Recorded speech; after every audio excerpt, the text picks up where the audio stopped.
don't? no. No? There's good Danish food. There's good Danish food and there's bad Danish food. And good Danish food is lunch, okay? Mm. And bad Danish food is dinner. I mean, there's some good dinner dishes. There's tadletta, which is like, it's kind of in the same ball. It's kind of like chicken noodle soup without the noodles. Mm-hmm. But it's like kind of a thick, like gravy type thing, but it has asparagus instead. Asparagus and chicken and stuff like that. So. Oh, okay. It's one of my favorite dishes. Oh, but, cool. Yeah. I'll try it for you, bro. Anything for you. Let's go. Okay. All right. Welcome to the stream, everyone. Podcast number 6. We are live now. I'm joined here. Number today. 6? Yeah, we're on 6. Yeah. Isn't that crazy? What? I thought it was 5. I genuinely thought it was 5. Yeah, no, we're 6 today. We did do 2 in a row. We did 2 like really fast because we missed it 1 week, so we had to make up for it. But welcome, everyone. I'm joined today by my awesome friend Jonas, live today. From, only today. Yeah, only. Yeah. Special guest, you know, never been on the show before. live from Denmark, and then live from here, from the States here. Hope everyone's doing well from today. New Hampshire. Yeah, well, yeah, New Hampshire. The great state of New Hampshire. Yeah. What do you want to talk about today? So we wanted to talk about I mean, COVID and just like social stuff. I feel like. Yeah, that's. I mean, the main focus, I think, today, and then we can branch out to other things. So, yeah, a lot of good ideas.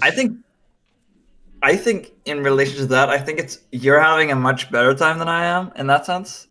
So how so? So I feel like, dude, I have not hung out with anyone but my family since the 10th of December.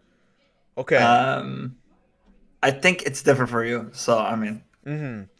Yeah, I mean, yeah, it's a little different, you know, like, you know, before COVID, I used to hang out with my friends all the time and stuff, like, you know, every week I was doing something, but now it's like, I don't know, everything's like online nowadays. It's just, right. I don't know, I want to be with my friends in real life. I want to do like more stuff with them. You can only do so much online. You can still do a lot online though, right? Like you can watch movies, TV shows with each other, right. You can learn Korean with each other, you know, watch streams, whatever. You know what I mean? Like, yeah. There's a lot you can do, but you're still missing out on, like, you know, being in close proximity. You know what I mean? Yeah, I mean, there are physical things. I would say, like, there's also things. I mean, there are activities that are superior online, right? Mm-hmm. There are also things that the pandemic has allowed people to do that wasn't like that. It kind of shifted the norm in some stuff. Like I think beforehand. And I mean, Denmark is like the #1 country in the world in terms of digital infrastructure. So I think maybe it's also a different experience here because like everyone's been able to go online. And I feel like in the US, there are like places where people don't have internet in the same way. And like where people don't have the resources. And like in Denmark, it's like 97% have internet, right? And like, yes, so there's just a lot better conditions in Denmark for it. But I feel like it now enables like, for example, in primary school, like, you go to these, you bring your parents to school like once a year and talk about how you did, right?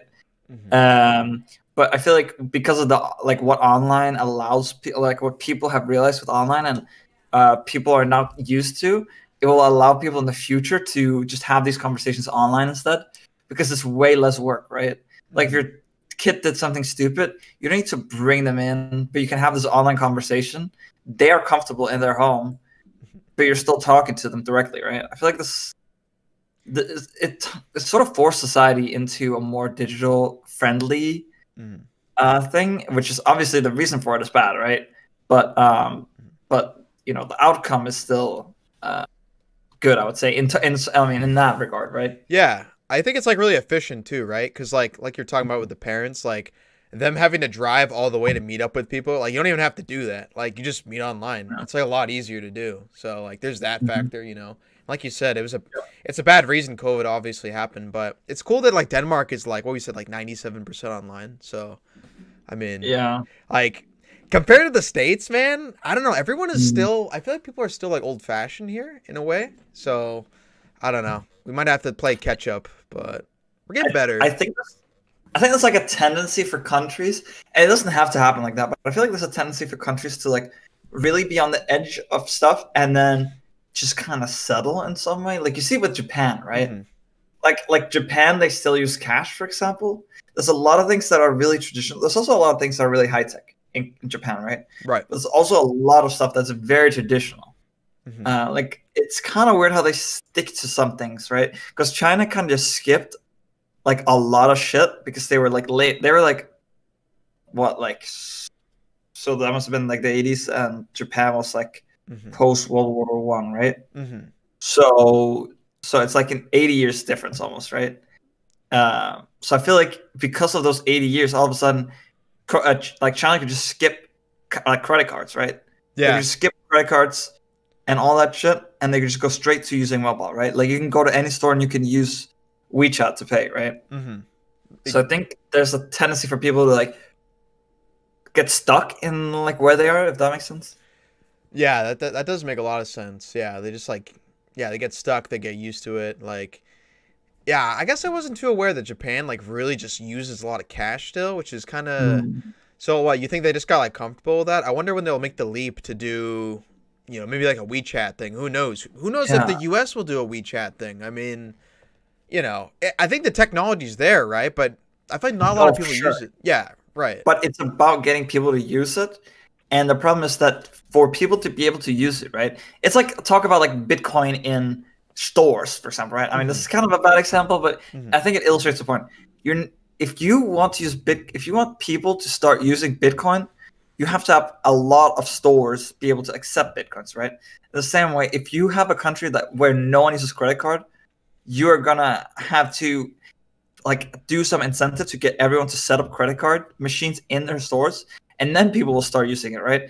It's like when you have two people that need to be connected, or like two ends that need to be connected, it's a lot harder.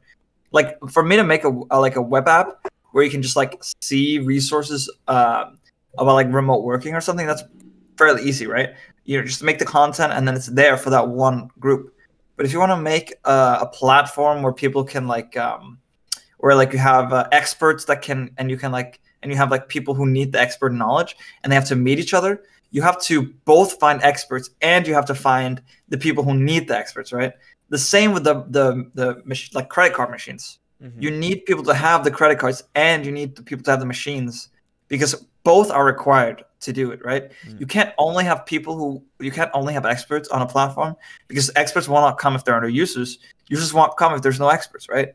So you have to do like some like hacky way to do it, right? Like a way to do just the project I was talking about. Yeah. Is to like contact experts without getting them on the platform and then having them and like doing a lot of manual stuff, right? With the machines, I think it's just like more bureaucracy and like paying for the machines for businesses so that everyone will start adopting credit cards, right? And I think it's the same with WeChat. I see. Yeah, it sounds like there's a lot of resources too, and I think like for Japan, they have such a large like old population, so like it's just very hard for them to kind of, you know, move into a new system like that. So I totally agree. You need a lot of resources to set up a system like that. So I don't know. We'll see. Who knows? I mean, I know people talk about like Japan having like some kind of what is it, like a population nightmare soon, where their population is just gonna like collapse basically because it's so old and whatnot. Yeah. Ryan, I'm kind of straying away from the topic, but you know what I mean. Yeah. No, that's fine. I mean, the point is to stray away from the topic and just talk about interesting things. Like, doesn't need to be, But I think the main thing is that you need the country to like I think it's easier to adopt credit cards because it's like get machines, get like credit cards, right? It's very easy for people to be like, yeah, it's easy for me to just have the money here if I already have them at a bank anyways. And it's easy for a business to be like, oh yeah, we don't have to like remove the cash register every night so we don't get like robbed or whatnot, right? Yeah. So it's like easy value, but there's so many more steps when you're using a phone platform, because you don't just need incentive to like get people to download the app.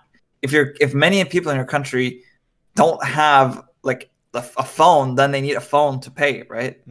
So I think it's the same in Denmark. Like in Denmark, actually, it used to be maybe like 10 years or maybe 8 or 6.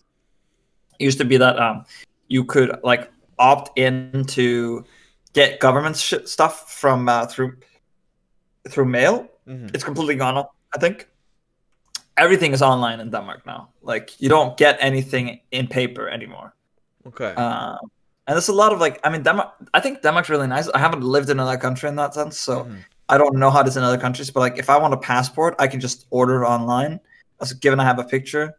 If I want like my social security card, I lost it, and then I just ordered one online, right? Oh, that's so nice. Oh my, because in the U.S. you got to go through bullshit to get all that stuff. Yeah, and when you move, you go to a website, you say, "Hey, I moved," and you need to do it within 2 weeks, or you get like a fine or something, right? You move. It tells you, "Oh, do you want to change your doctor?" Because your doctor, you basically just get to choose a doctor that's near you, but you can also just keep your old doctor. I mean, free healthcare, you know, but you just choose your doctor basically, and they just send you a card and they handle everything. And then, like, if I go to my school, they would literally get the data from that, right, where I live. So there's no like, I don't need to register to my school where I live or anything. Like, they just get it through the government.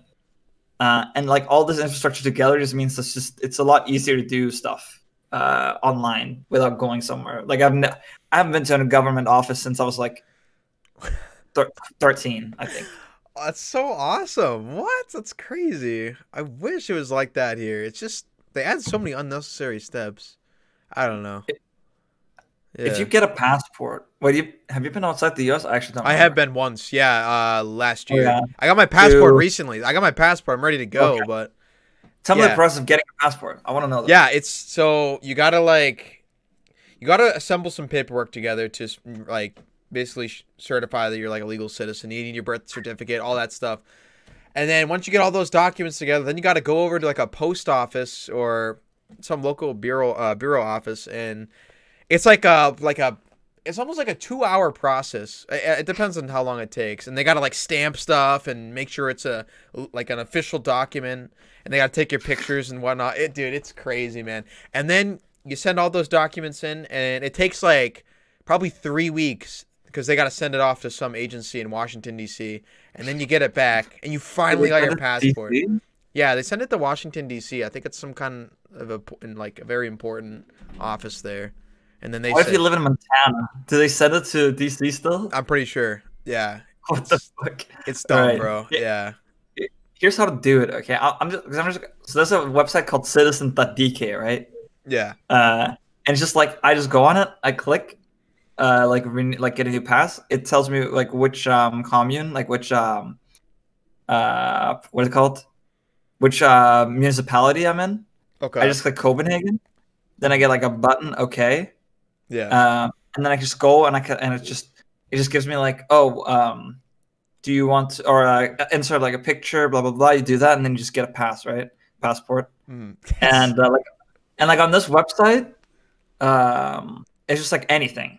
There's like stuff about like pension, moving. You can you can apply for everything. You can get your money. Like in Denmark, you get it's a 15%, I think, of your wage. You get that bonus. Like, so if I get like $10 an hour, I'll get $1.50 into another account that is for like vacation. And then when it's like vacation time, everyone can like take the money out.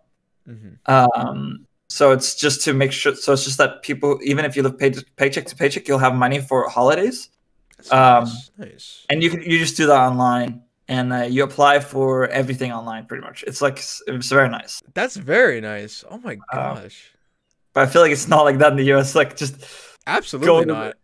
Like, fucking prove you're a legitimate citizen. In Denmark, you just it's even an app now, but it used to be do I have it here? Yeah. It used to be this, which is like a key card. So you have your social security number, and then you have like this. Oh, I probably shouldn't show it. Wait one second. Actually, I'm pretty sure it's illegal to show the contents of it.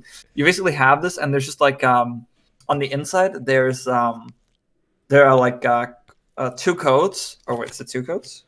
Yeah. So there's like a number. There's like a 4-digit number, and there's a 6-digit code. You just go on the website, and you just you write in your login with your security number and your password. And then you find the code, and then you log in, and then you can do all this stuff. Like, there's no, that's just how I prove you're legitimate. There's nothing more to it, you know? That's so cool, though. So, like, my question is, like, how new is that technology? Like, when did that come out? Was that, like a few years ago? I mean, so I've only had to use it since I was like 19, right? So it's like 3-4 years that I've had to use it. Okay. I think it's older though, but it's obviously picked up more and more stuff as it goes along. I think last time I got my passport, we went to the government office. You can still go to the government office and do it, I think. Yeah. And get your picture taken there as well as also like another reason, right? But I mean, I don't know historically because I've never had to deal with it, right? Okay, I gotcha. But I'm sure it's not old, but it's also it's like everything that's like that, right? So, do you know how long your passport is valid for? So in the US, they're valid for 10 years, but I don't know what that is in Denmark. Well, it depends what age you are, because my old passport, because I got it when I was 15, it out now, so I guess that would have lasted 7 years, but I don't know if I was 15 actually. Okay. So it's 10 years if you're above 18 and 5 years if you're below. So when I went to I must have been 17 when I must have been 17 or 16 when I got my last passport, because it expired this year, I think. Or actually maybe it expired last year. So I was 16 or 17. Okay. But there's also this thing where you don't actually need to bring your passport to travel in the EU. You can just travel. Yeah. So, I'm pretty sure. Yeah, you can. You can just travel. You don't need any papers or anything. No, because the Schengen area, basically, which is pretty cool. I mean, it's. I don't know if it's weird for Americans to think about that. The Schengen area, because it's kind of just like states, but there's a lot of difference between these. Like there's not really a lot of difference when you go from North Dakota to South Dakota. I'm not gonna lie. Yeah, exactly. But when you go from like Spain to Portugal, even though they're like relatively similar, speaking like European wise, right? Yeah. But yeah, you can go from Denmark to Germany to France to Italy. You can like take a boat to Greece or some shit. Yeah. Right. You need no papers, no nothing. No visas, and I could go work. Like if I apply for a job right now, and like I could apply in all of EU, and you'll be fine. You could say, "Hey, I want to go live in Germany right now," and you could do that. Yeah. I could just go on. I could just go on a website and just like rent an apartment in Germany and go right now. That's awesome. Oh man, that's so cool. Oh damn. Yeah, I mean, I could do that too in the States, basically. Yeah, but it's not the same. But it's not the same, exactly. You have to travel further for like different cultures, right? And the main way you get different cultures is more like just like other cultures that have just like either fusioned or have like their own small communities, right? Like you go to Vancouver, or not Vancouver. That's not in the U.S., bro. you go to like San Francisco or like different areas in LA or different areas in New York, and you can get like different cultures there that are like pockets of that culture, right? Yeah. Right. It's kind of different in traveling in the EU because you just go a whole different thing. Yeah. And there's also just like a language thing and language barriers. Yeah, but it's fun to not speak the language because it's okay. Like no one's gonna hate you because you don't speak the language. Okay. Because I mean, a lot of people go to Italy, right? A lot of people go to like France. A lot of people go, and you can survive stuff. Like when I went to Brussels, which is like the capital of Belgium. Okay. I spoke the worst French ever, and I still got by, right? Like you don't need to know much. You just need to know like merci, and then like just say the different things and say like and, which is and stuff, and like you'll get by. And you can, worst case, you can speak English, and most people will like know broken English, or you can just point to stuff. Yeah, you transfer to your phone, right? I mean, it's not hard, and it's kind of fun. That is cool. Well, yeah, that's. I guess like doing stuff like that for you, like that's gonna prepare you for like Korea, like if you're comfortable with like not speaking the language too well around you. Like I'm not used to that. Like I have not experienced that what you did, so hopefully it's not too hard, I mean, well, I think the thing about Korean is there's just different levels in some sense, right? Like there's different levels that you can have of like, I don't want to call it fluency. Yeah. It's not necessarily fluency. But just like the things you speak about, you could just say like 그것 원해요. And it's like they'll probably understand what you mean, right? You point to something, 그것 원해요. Yeah. And like and then you can just like look at the counter if you don't understand the numbers. You're gonna say like "kamsamnida" and that's it, right? And I mean, they see you're a foreigner as well, so they have lower expectations. Like, yeah, because I think like foreigners, they stick out like a sore thumb in there. I feel like, you know. But I feel like it's actually the opposite situation where it's gonna be more awkward. I feel like it's more awkward when you actually, or it's gonna be like more annoying when you speak Korean. Okay. And they just assume you don't, you know?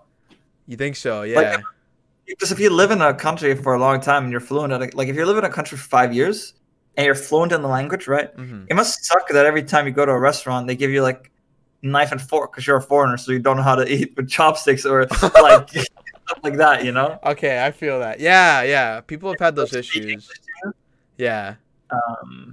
Yeah, I mean, but I'm gonna be honest, dude. In Scandinavia, when you're a Danish person going to like Sweden or Norway, you'll be like, you'll try to communicate with them, and they'll be like, "No, it's okay. You could just speak English to me. I'm very good at English. You can just speak it to me." And you're just like like a Swedish person, because you don't actually like they're mutually intelligible, but they're also very different in some in just like the pronunciation, right? Yeah. So. Yeah, it's gonna be interesting. Like, I don't know. We'll have to see. Like, we like walk into like a Korean cafe or something, and they're like, "Here's your fork and knife, right?"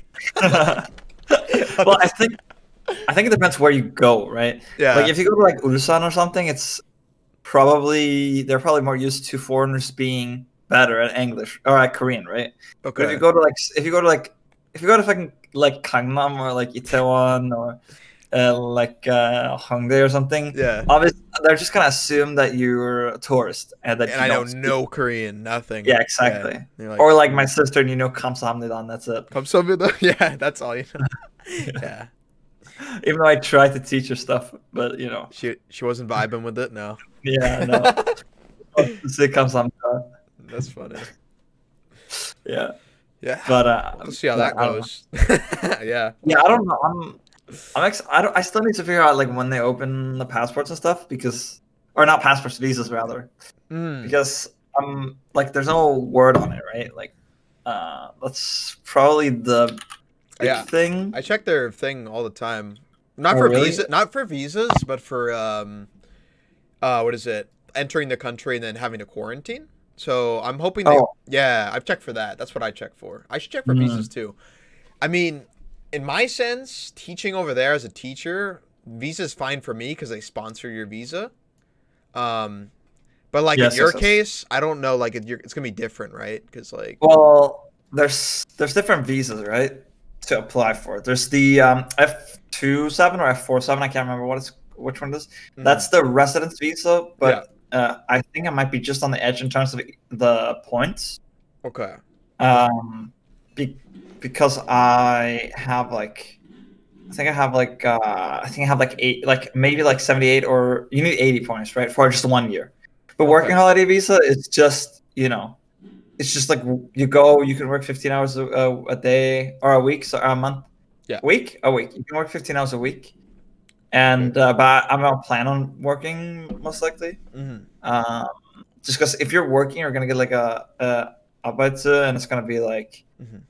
It's going to be 8,700. Is that the new, or is it 320? 8,700, 8,320 is the new minimum wage in Korea, which is very low, right? Like, yeah. If you pay 400,000, that's 50 hours to pay it, right?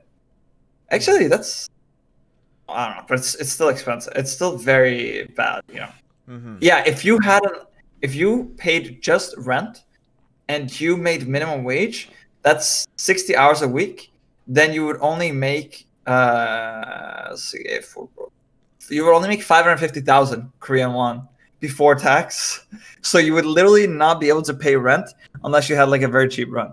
Right. So you can't go. And I think you also need to prove that you have 10 million or 5 million or 3 million or 7, 8, something like that. Plus you need to have insurance, which covers you for 100 million won, I think, or something like that.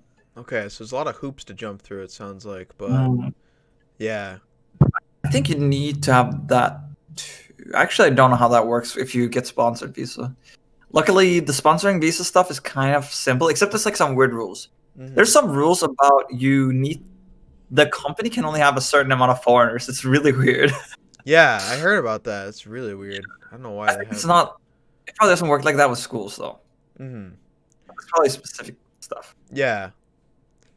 Well, that's why like teaching over there is like really appealing in my opinion, because one, your housing's paid for, so you're no rent. You're not paying any rent. Like that's big.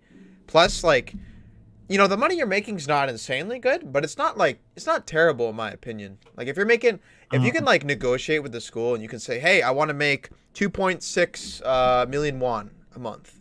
Like that's $2,600 USD. So like, I don't know. So I've heard that negotiating as a teacher is really important, because if you settle for 2.1 million Korean won, like that's the bare minimum legally. I think it's like 2.1 or something. So how many hours are you working? So you'd be working like 40. Yeah. 9 to 5 each day. So that's 160 times the minimum wage is I think it's 8,720 now. So that would be 100. So I think that's 1.4 million is the minimum, but I think there are actually settled minimums, like minimum monthly. I think. Like I feel like I read that somewhere. Did you? Okay. I would love to see that if you can find it. This is interesting. I think it's just on the Wikipedia page, to be honest. Okay. I'm not 100. Okay, gotcha. That. Yeah. Oh, I think there's a minimum monthly wage. Let's see. Yeah, it's 1.7. Oh, 1. Okay, so this is before the change, but when it was 530, it used to be 1.5 million. Really? But it's almost 1,000 more now. An hour. It was 1.5. I feel like that's really low. Yeah, no, it is low. Yeah. It is low. 1.5 is what, like that's $1,500. Oh yeah, that's actually kind of easy to translate it to USD. Yeah. It's nice.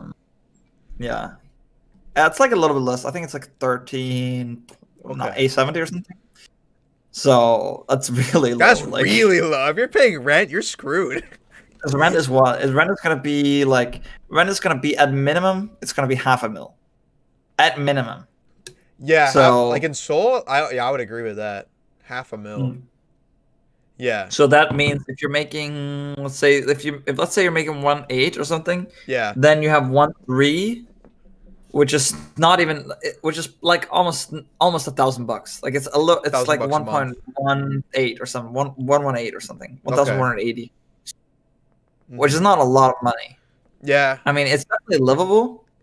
You could live probably not insanely comfortably. You could like pay for food and stuff, but like, yeah. Yeah. No, it's not. Yeah. So, but yeah. I don't think you pick it necessarily to have it be like an economic investment, right? Yeah, it's not, right.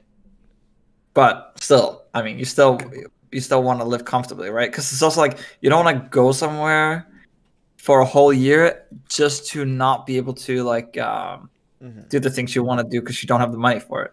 Right, exactly. Right, you got to factor that in, right? Yeah. But the housing is a big plus, I would say. Oh, a huge plus as a teacher. Oh, you're a Genshin Impact, by the way. You're not. Oh my gosh, I'm dumb. Oh, been Genshin Impact for 28 minutes. Oh, I'm trolling. Okay. All right. 1 second. Thank you.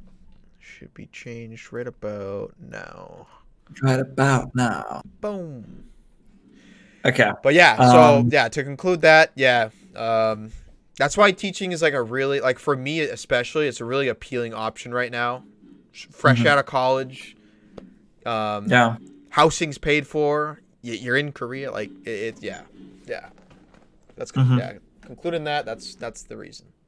Yeah, I think, I don't know, but I'm just still. I mean, going back to the visa thing, I don't know exactly when they're gonna do it back, like enable it, right? But you'd think they would be like, yeah, we're gonna enable it if you have if you're vaccinated, right?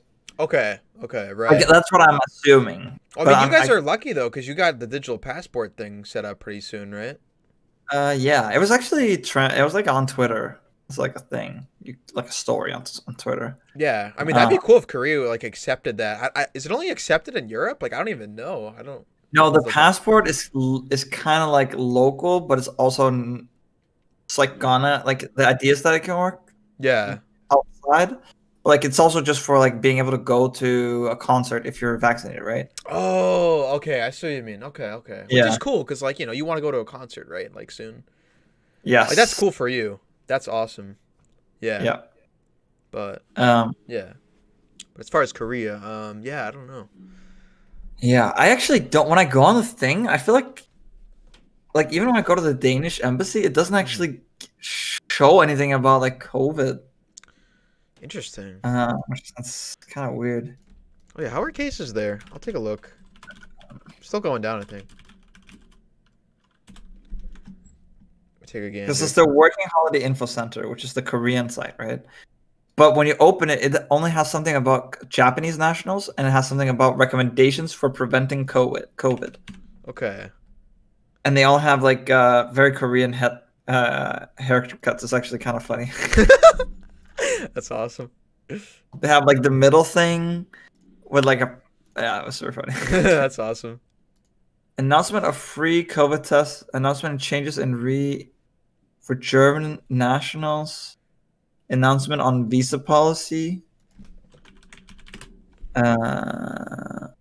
Non-emergent visas might be under suspension. I don't know. Maybe Yeah. it's. Damn, I don't know. It's kind of weird. I mean, I don't need to think about it now, anyways, as much. Yeah. And then, like, worst case is that I'm just gonna apply to like, because in Denmark there's something called A-Kasse, which is basically like you pay to it every month, and then you get like money. You get money if you don't have like when you're applying for jobs. So you have to apply for a certain amount of jobs. But if I know that I have like 2 months, I can just apply for these like really high level jobs, and you can decline 3 and still stay on the money, right? And you get like 1,400 a month, I think. So let's see, 14,000, sorry, Danish krones. Okay. So you get like 2.2k a month. Oh, okay. When you don't have a job, right? Yeah, which right. is pretty good. Which is awesome. Yeah, which is pretty good. But you still need to obviously like you need to apply for jobs and there's all this stuff. But if I'm going in 2 months, then I can just like stretch it out, apply for really like high level jobs. And if I get them, like if I apply to a Google job and I get it, like obviously I'm gonna take that over, anything else. Oh, Yeah. Hog. What's up? Just a sub. Sub? I just realized I had yeah. Oh Me. shit. Sub. Yeah. 8-month. I don't know why it's not loading because I don't have my chat bot on. Hold on, let me see this. No, it's I just jogged. It was me. Yeah, my chat's not working. That's why I didn't see it. Oh my cringe. Hold on. Yeah. Oh my cringe. You mean rip? Rip. Rip. Wow, thanks for the sub though. That's fucking awesome. No worries. Alright. But yeah, I don't know the whole thing, but it seems like maybe they are changing them depending on how countries are doing. Well, an announcement for working holiday. Wait, I just found a post. 1 sec. Sure. You can go ahead and read that. Okay, talk while I'm reading it. Yeah, so boys, just trying to throw it in perspective here. Time is flying by. I mean, I literally just looked at the date right now. It's kind of a scare, but 3 months? It seems 3 months is still like a little bit out, but 3 months and we're in June. Like that's go time. Like, wait, what's up? 3 months? Well, 3 months I wanted to do Korea trip, but like it's in Right. 3 months, right? Like a lot could happen in 3 months. Yeah, So, I guess. I don't know, man. I mean, what's your like vaccination rate? Like, when do you? I know. So we approached 2 million vaccinations a day, like a week ago. So And we just It got was to like do that. 101 days. Yeah. But I mean, the U.S. has a population of about. Well, I'm trying to think of how many like adults we have. 300. Oh, like probably like 270 million. Yeah, I I would think say. that'd be sounding correct. We're gonna get there like soon, right? Like, I mean, oh, only 209 million. How many young people are there? Wait, how many kids are there in the U.S.? What? there's a lot of kids, dude. I thought there was. I thought you're probably. Am I wrong? The U.S. population. Am I wrong about the U.S. population? I thought it was 330. It is. Wait, there's It's only about like 130 million. This has to be like. There has to be some. 130. 130 sounds low for adults. This has to be old. Yeah, it's from when you had 270 million people, I guess. Yeah, right now we have like 330 million. You were right about that metric. So Yes. so we're like 330, and we're averaging like 2 million a day. We're gonna probably have 3 million a day soon, because we just got another one. So I'd say we're on pretty good track. But it's like it's still dumb, because like I feel like Korea's not getting their butt on the wagon right now. Because like, wait, what was I gonna say? well, the thing about, you mean like the vaccination? Yeah, because they've been like trying to vaccinate people, and I've been looking into articles like last night, and like some people have died from taking these vaccines in Korea. I forget the name of the vaccine called. It's called Astra something. Yeah, AstraZeneca. It's the Oxford vaccine. It's the one, dude. That vaccine has vaccinated currently like 20 million people in the UK, so it's safe. It's very safe. Okay. But the thing about don't call it AstraZeneca, because I don't like calling the vaccines by the by the pharma company that just produces it. Okay. I call it by the company that found it, right? And that's the University of Oxford that found it. Oxford. So, okay. I usually I call it the Oxford vaccine, right? That's in Denmark. We have the Pfizer, we have the Moderna, and then I think the Johnson is being looked through in the EU right now, but we have 5 or 10 or 5 or 6 or some million of those as well. So you guys are gonna be in good shape. It's just production speed that it's all about, right? Yeah, absolutely. That's what it is. That's what it's all about in the U.S. right now. Okay, yeah, we got Moderna, we got Pfizer, and we have Johnson & Johnson. So we have 3 right now. Yes, and we have 3, almost 4 soon. So you guys almost have 4, and then you look at Korea, and they have 1, I think. Yeah, but that's because they don't have because like in EU you just have like one, like you have the Pfizer one is being made in Belgium for all the ones in EU, right? Okay. But if you can't really do that for Korea, right? It's kind of like, I mean, I guess you could in like Japan and Korea and just like combine it. That's like 270, right? And EU is like 500 million people. So it's only half the size. Like those 2 countries combined is only half the size. Yeah. But I mean, I'm not expecting Japan and Korea to cooperate like that. You know, I'm not gonna lie. Yeah, exactly. So we'll just have to see. I don't know. Do they? How's COVID in North Korea? I mean, it's hard because like you gotta understand like the propaganda there. I mean, yeah, but I feel like there's just nothing's gonna nothing's gonna come in or out. Like, right, because it's already hard to get in there in the first place. I think it's like, I know they had a problem, but I think they said they overcame it or something, whatever that means. I knew they had some cases confirmed there. Oh, yeah, no, 509 people were in quarantine. 700 people have been tested, but that's in April, June. Wait, does the HWO operate in North Korea? My guess is no. On July 1st, HWO officials said a ban on public gatherings remained, and people were required to wear masks in public. Oh, but none of them were wearing masks in pictures. No, they had no tests positive, so I guess. Huh. Yeah. Interesting. But yeah, I mean, oh shit, trade between North Korea and China has fallen by 76% because they don't want to like import the the disease. That's bad for North Korea, because North Korea relies on China a lot. Yeah, that's true. Wow, we could see some extreme ramifications soon. Damn. Okay. Well, it seems so about the working holiday stuff. It seems like they already in July of last year they made it so you can apply, but it depends on your country basically. Okay. Because there's one of these things that was about not being able to do it with Germany, and that was in that was the 1st of January this year. Interesting. Okay. Yeah. So I feel like I feel like you can actually apply for it. Yeah. So, look into that. Yeah, but I mean, even then, I'll just like stay for like a month or two here and just practice Korean full time.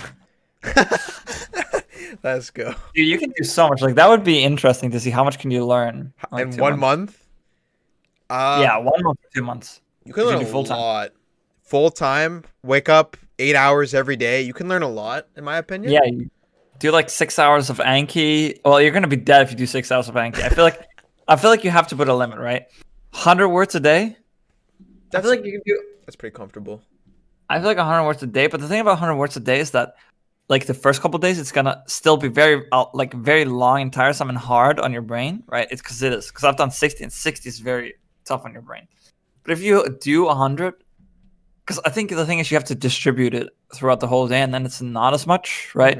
You have like the initial learning process, then you have like 3 hours later, and then you have like at the end of the day, if you distribute it like that. But then you also have to do all the reviews, and if you have like 300 reviews, 400 reviews, that takes a lot. Like that takes like 2 hours, dude. Oh yeah, those reviews pile up. They're piling up for me right now. I got like 380 reviews. Yeah, plus imagine if you did 100 a day. How many reviews you'd have? It's scary. You have to really stick to it. Like if I just for a week did 100 every day, I would be feeling it the month, like the following month, right? Because I would have to do a lot still. Yeah, that's just gonna pile on. But right, that'd be so cool to see you do that. Honestly, I'd love to see you just like go beast mode on Anki. It would be cool to try and compare the like do a topic test and then do that for a month, and then see how you do the next time you do the Anki test. That'd be really awesome. Because so like I agree with you too. Like how you said like vocab is like the core component. Like that's really important. And I think that's what Anki's good for, you know, just like getting those vocab words down, you know, like think about it. What if you know life Anki for like 6 months, right? You got to think like there's about like 4,000 to 5,000 Korean words that you need to know to like understand a lot of stuff. If you could just like nail down like a couple thousand even, you're going to be so much more better off. But I don't think you need 6 months to do that. You think less time? I mean, 6 months you can do like if you do 60 a day, okay? Then it's 610 days. In 100 days, it's 6,000, right? 100 days is 3 months. You can definitely learn 4K, 3K words. 3K is kind of conservative, right? Like you do 3K words over 90 days, right? That's 33 words a day. That's definitely doable. 30 words. Sorry, 30 words a day is very doable. And then you just need to follow it up with like ways of practicing that incorporates those words, right? It's just like finding sentences. Cause I think you can just like maybe you can like have a script or something with Neighbor, where dictionary, where it like finds, because there are sentences in there, and then like example sentences for every word, right? And maybe if you could just like bring those and use those in a sentence, and that would be cool. And then you just have to translate them. Like you just make a bot or something. It doesn't need to be Anki based. That just goes through all the example sentences. Because if you search for like a word, right? I feel like maybe it's probably very hard to make it like into a bot, but because like if I search like Polda, right? What is it gonna search? Which definition is gonna use? Like there's too many. Polda means like a billion things. Okay? Yeah. It's like the word that means everything. It usually means something with C, but it's also just like apparently it means to try things in an assisted adverb. It means like forward-looking stuff. Like it. I mean, obviously, it also means a lot about like seeing stuff, but it also just means like having come a long way. You can use Polda to like. I mean, yeah, I don't know, but it's so it's very hard to find the example sentences. So you kind of have to do it manually. But even then, if you do like 33 a day and you do 33 like example sentences or something, damn. Like I think you're on your way. And then I agree with that. And then I think finding grammar in books and going through it chronologically is good. But I feel like you should just talk to people, and then when there's grammar that you don't know that they use, just learn from it. Yeah. I think that's a really good way of learning, because I don't know, it just makes it easier because you remember the context of what it was used in, right? Right. And that's gonna help you learn. Right. Yeah, exactly. Yeah. So I don't know. I think reading a book that is chronological based on what is most useful is really good. But then also, if you did that with How to Study Korean, you don't learn like until 87, right? Yeah. And I feel like you should also just I don't want to read a book where it's just like how the most common sentences and how they're used and stuff, but you kind of have to, right? Because there's just like these really regular sentences that you might not learn if you learn the 2,000 words and you learn like topic 1-2 grammar, right? You're not gonna understand these things, even if they are like very basic and like even if they are very basic and very commonly used. Maybe it's also good to just look at these books, because there are books that will show you the grammar or like the regular sentences that people use. So I feel like combining it with that at some point, but the later you can delay those things to, the better, I would say. Yeah. Because the more understanding you have, because if I just learn, if I learn the alphabet, right? If I learn Hangul and then I go and I learn all these words, then all of a sudden now in my brain, I'm pronouncing it like ista, like ita. I'm pronouncing ista, right? Because I didn't learn the patchin rules, right? Or like there's different sentences that I don't use the correct grammar for because I didn't learn like in like colloquially you use this grammar, but writing uses grammar, and I only know the writing one, right? So I feel like the later you start to learn these like common phrases, the better it is, because you have a more analytical brain towards it. The earlier you do it, the worse. And if you do it really early, like if you do it at a point where you don't even know Hangul, it's just like useless. Yeah, because you're learning how you're learning how to. Well, it's not useless, right? I mean, if I told if I was like, if my friend was going to Korea in like 2 days, obviously and he needs to learn something, obviously I wouldn't start by saying, yeah, let's teach you how to read the Hangul, and then how to say I want to eat rice, right? Like, or you could teach him that in 2 days and like make simple sentences with like 20 vocab and know how to read and stuff like that. But this doesn't really matter as much as learning those common phrases, right? But if you want to learn on a long term, like it's way better to just keep those and stretch those out longer. And you're gonna pick them up when you watch stuff, but you don't necessarily need to like actively incorporate them to your vocab, if you know what I mean. Yeah, I agree with that. A lot of context learning. Yeah, yes. I totally agree with that. Yeah, I mean, I would do the same thing if my friend was like saying, "Hey, I'm going to Korea in 2 days." I'd be like, "All right, let's learn Hangul, and then let's teach you some phrases you need to know, you know." And then But like you said, if you're learning, what was that? I wouldn't teach him Hangul because it's like it's gonna. I mean, because it doesn't matter that he can read it, and it's really good learning tool. Even if someone wants to be like.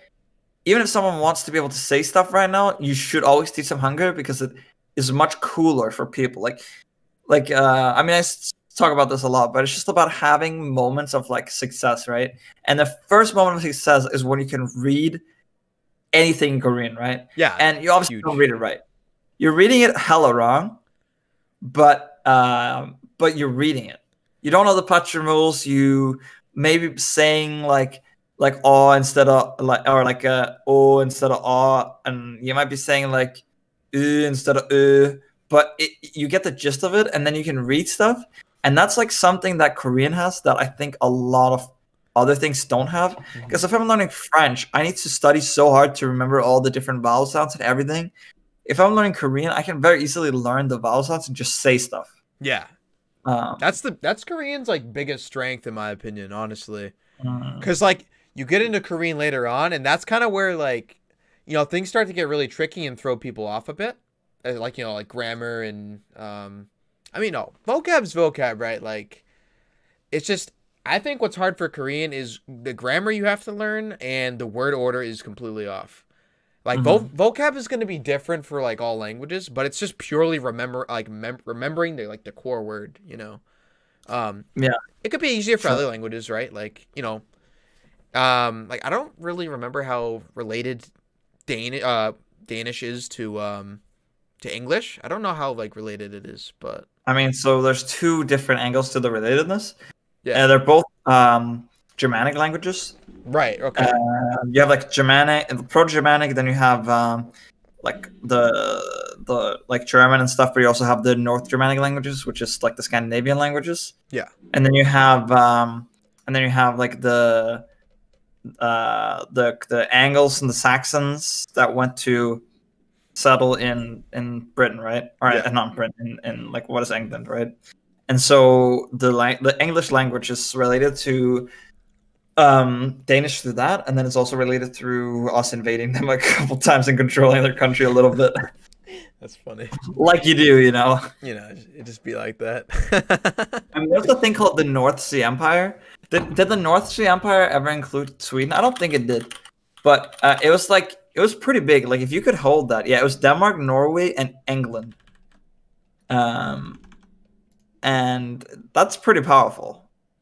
That's very powerful. Yeah. So I mean that would be cool to.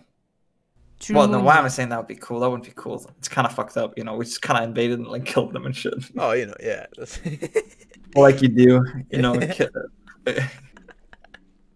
then the problem is we became Christian, and then you can't do that again because the Pope is going to be mad at you. You can't just go and plunder. So yeah. But going back to Korean. Yeah. Yeah, but like vocab, yeah. I think vocab, I agree with you 100% still. I mean, it's just like the most important thing to know. Because like, if I know 300 words, right? Like, you could still say cool stuff, but like, that's not how life is. Life has all different elements, like, oh, I rode a bicycle, I went to the movie theater, I went to the library, I went to the museum. There's so many different words you needed to know. If you don't know those words, you don't know how the story's going to pan out. You don't know how like the picture's going to be language-wise. Right. So like that's like really important. So well, I think if you only know how to say like a couple, like going like this, like knowing how to say like store and going, and like if you know simple words but you know complex grammar, you can make a more exciting story. But it's very narrow situations you can do it. Like how often can you speak to people about going to the store and like you bought like a radish and it was fucking lit, Like sure, I want to say like the equivalent of fucking lit in Korean, but it's like I would rather be able to speak to like people about all sorts of random shit than being able to, like saying something was rad. Yeah, exactly. Yeah, I agree. Yeah, I want to say something's rad too, but it's like, just to be funny, right? But like, I want to be able to like talk about all this different stuff. I want to be able to listen in on stories and be like, oh, I remember that word or something like that. So yeah, that's why Anki's so important, though. I don't know how good Anki is for grammar though, but that's a different thing. But I think I tried to do grammar, and basically you just make a sentence and you exclude the grammar point. And then you have I don't even know if I had the English sentence in there. Maybe I did. You can make like a thing you can open. But I think I had I only did it for the very early grammar. I wanted to do it with my whole book, right? But I think I only did it with like stuff like A and ESA and like very simple stuff that I already knew, but I just wanted to see how it would fit. Yeah. And I think it worked kind of decent. Okay. Because you would just have like a sentence like I don't know, like Jonassen Teakyo and then blank and then Karakoyo, right? Something like that. And then you just have the blank and you write in the blank in like the text field, right? And that worked pretty okay, but I don't know if it works for really complex grammar because I think there's many different ways to say stuff. It's the problem, right? Yeah. Also, actually, another thing is just like the whole: should I like separate my sentences or should I keep them together, right? Like, should I use like nunde or should I just say like or like should I just say like like period and then kunde and then make a new sentence? Well, that's what I do, right? Like, I'm not comfortable with saying nunde. I always just I complete my sentence and then I say oh kunde and like after, you know. What about when you use saw? Because I don't use saw a lot. I mean, I'm trying to incorporate. I mean, I use it sometimes. I guess I use. Really, that's good. I use it a lot because I talk about how shit I am. Like, because I talk about like being busy and not being able to study, right?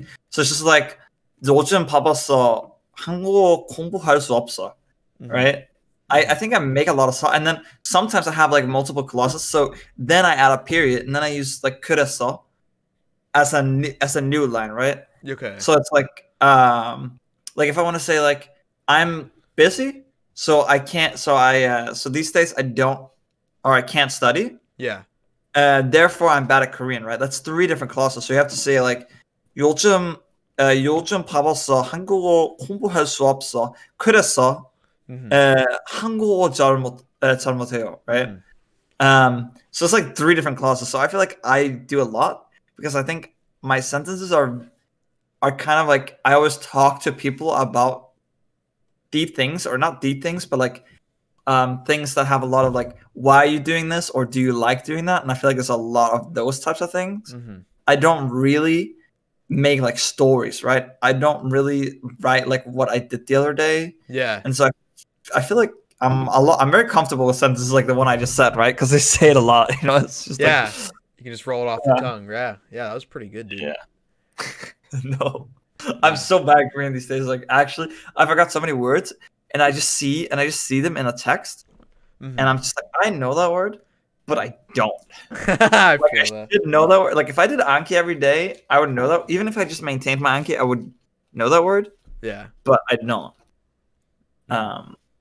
So I don't know, and I feel like you just need to maintain your Anki, but also just like, I want to do the sub thing. I want to make Anki. Like, I just want to make cards from subs because it's a lot more normal to don't do it from songs. Don't make cards from songs because songs are going to be very different. And if you think songs are different in English, in order to fit like a rhyming and in order to fit storytelling and in order to fit like word, like how long everything can be and whatever, it's even worse in Korean because it's just words that you don't use outside of like songs, right? Yeah, right. And it's kind of fun. It's kind of weird listening to songs where they'll just like completely switch their like politeness. Yeah. They'll say like na는 something. Yeah. Or they won't even use nun, right? Like because in Korean you can do the thing where you don't use many particles just because it's like you can say I mean, you wouldn't say na in this sense. It's just, you could just say 사랑해, but like you could just say na no 사랑해. I mean, you would just say 사랑해 or like no 사랑해, right? Yeah. But you can do the thing where you just like skip all this stuff and don't do any particles because it's like assumed. Or when I say particles, I just mean like I just mean like nun and 이가 and all that and right, but the thing is that in songs they'll say like something, they'll be like na something blah blah blah like iya, and then in the next sentence they'll be like tang like they'll be like the most honorifics you can do. Yeah. And they'll be like 합니다 and shit, and it's like, yeah, this probably sounds good, but it also sounds weird to me. Like, oh yeah, incredibly weird. Yeah. I love K-pop. I think K-pop songs are really good, but like I feel like so many Korean learners out there that just start off, they're like, I'm gonna learn Korean through songs. Let's go. Yeah. And you can, but only up to a certain point, right? Because like you said, like there's words that are just never there, like the what is it? Yeah, like just random ass words and songs, and they never use it in Korean spoken language. Yes, that's the main thing, is that it's very like philosophical, right? Like imagine if you learned learned how to speak Korean with like a philosophy, like by watching like philosophy lectures. Yeah. You're not gonna learn how to say like. You're not gonna learn how to like go to the store and buy something. You might like learn how to like be philosophical in Korean, but it's not really like the most useful, right?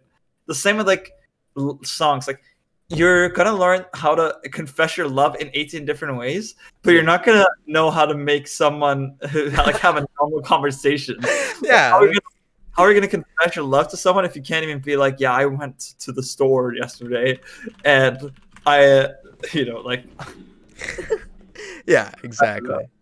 Yeah, so but like you see, there's so many people out there that gravitate towards that, learning through that way, which is interesting because they're comfortable with that. They're like, oh, I love K-pop, I can do this, that's easy. And they don't like the problem is they don't want to sit down and read a book, which like a grammar book, which it sounds boring. No one wants to do that, right? You sound like an old person, dude. Do I? These kids don't want to sit down and read a book. But they just want to listen to their music. Well, I mean, that's how you got to think about it, right? It's true, but I mean, I don't know because I hate books, right? I never read for classes and stuff, but I will read a grammar book. No, like no problem reading a grammar book. But yeah, I think the biggest thing about grammar books is that it doesn't stick unless you actually use it, and so. Oh, I agree with that. Right, you could I've had points where like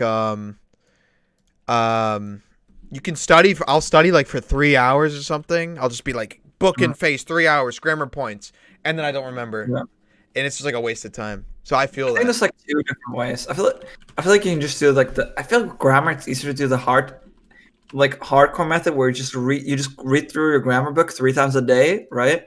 Just go through every single section. Obviously it takes a while. Like it might take like 40 minutes to go through all the sections if given that you know all the grammar. But I think the way I was going to do it, I set it up, like the whole document, is that I had each grammar point. I had a short explanation of what it meant. And then I had sentences, and every day I would write like 3 sentences for each of the words. Because then you learn how to make sentences. And you both improve your vocab because you're using all the vocab you know, right? You're trying to make sentences. You're trying to say like, oh, I know how to say 먹다, and I know how to say pop. And here's the grammar for should do something, right? Ja to da, right? Ja to da. And now I can combine all these 2 things, and now I'm remembering how to say rice, and I'm remembering how to say eat, and I'm remembering this new grammar, right? So I think that is the ultimate way to do it.